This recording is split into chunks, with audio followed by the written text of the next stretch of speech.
They say the dead are silent, but mausoleums breathe differently. The air inside feels heavier, as if it's been exhaled before. Crypts hold echoes that don't quite belong to you, footsteps that follow half a beat behind, whispers that wait until you stop moving. Tonight, we listen to voices people swear they've heard through stone. This is Whispers in the Stone.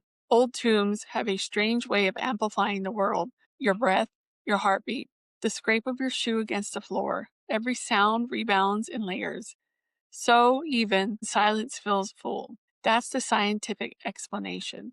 But not everyone who's listened inside a crypt comes out convinced it's just acoustics. Like places in Highgate Cemetery in London or St. Louis #1 in New Orleans, caretakers have stories, not of ghosts seen, but of voices heard. Rhythmic knocks from sealed vaults, soft murmurs caught on recordings where no one was standing, names spoken aloud in between corridors that haven't been opened in 100 years. The walls, they say, remember sound, and sometimes they play it back. Caretakers tell of a family crypt where once a year, always the same night, someone inside seems to knock 3 times, always 3, always from the same spot. No cracks, no animals, no air gaps, just deliberate pattern.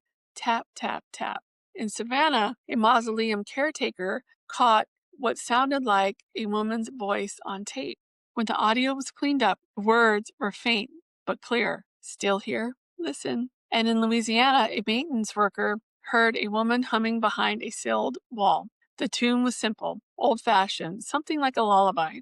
He couldn't shake it from his head. Later, he found an obituary from decades before. The woman buried there had lost her young children. The song she used to sing them matched the one he heard note for note. He still works at the cemetery, but he never closes that corridor alone anymore. Another story tells of an old crypt whose roof cracked just enough to let water in. Visitors swore they could hear faint weeping when storms rolled through, like the stone itself was mourning what time had done. And yet, when the wind quiets, the silence doesn't feel empty. It feels expectant.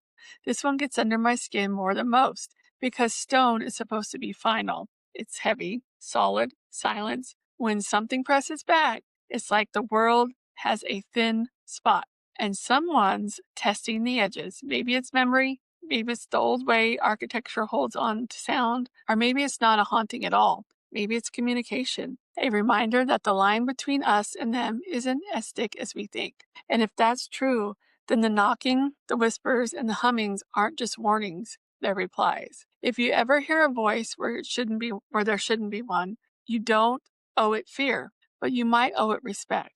The dead have fewer ways to speak, so when they find one, it's worth listening. Until next time, stay curious and always, always stay haunted.